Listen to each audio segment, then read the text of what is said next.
没事儿就别去瞎学什么兵法，万一学成了开的挂，轻轻松松就把人生这场游戏给打通了关，后面不会很无聊吗？但是今天我偏偏要让你开次挂来说一说战略学上的神书《孙子兵法》。《孙子兵法》一共13篇，共计6000多个字。我把全书梳理成了8分钟的视频，将由浅入深的告诉你，到底天下第一的谋略之书说的是啥。相信我，一定会颠覆你的认知，所以建议先收藏再观看。在整本书开始解说之前，我们需要先知道的关于《孙子兵法》的5件很重要的事情，它们是：第一，《孙子兵法》和36计是2本书。《孙子兵法》讲的是道，是规律，是战略，是底层的逻辑，而36计讲的是术，是方法，是战术，讲的是兵家轨道，所以两者是有本质区别的。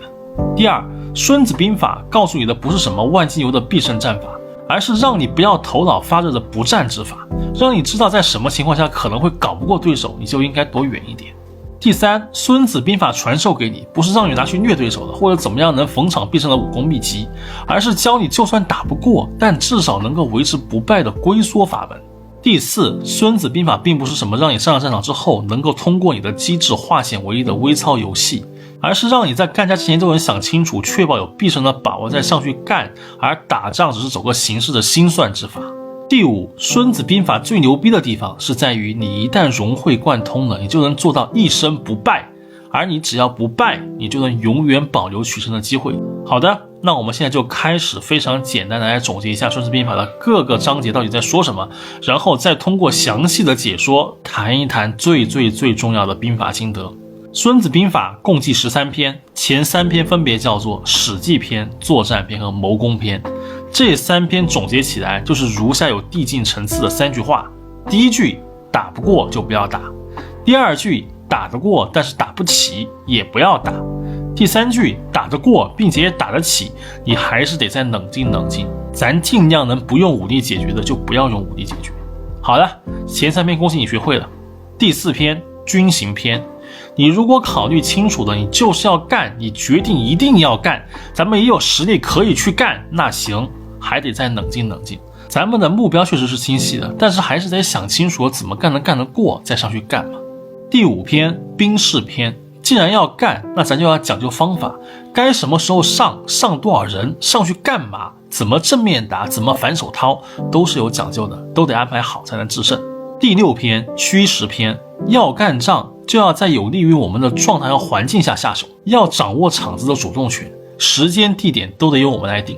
第7篇，军争篇。开始干仗了，就不要这么着急忙慌的上，自己先稳住，不要浪，先去戳别人的锐气，让对方烦躁不安，士气低落，思维混乱，然后这个时候再去干他。第8篇，九变篇。抓住主要矛盾，集中优势，一击必中。要人狠话不多，不要搞东搞西到处惹事情，花拳绣腿那一套没什么卵用。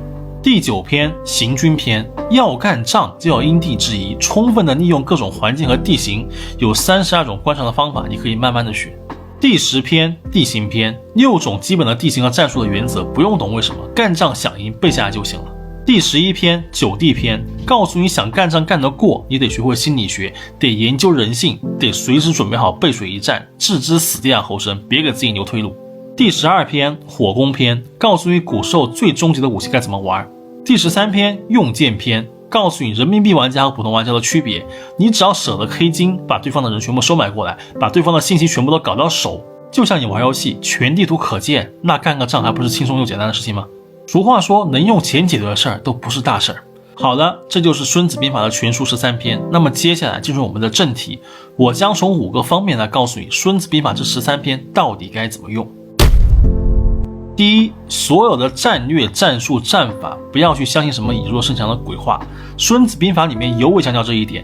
你去看看毛选，毛将一样也是这么说的，这个世界上所有以弱胜强只会出现在你的梦里，唯一必胜的法则就是以强胜弱，集中优势力量各个击破才是干仗求胜的正解。在绝对的实力面前，所有的奇谋巧计都是浮云。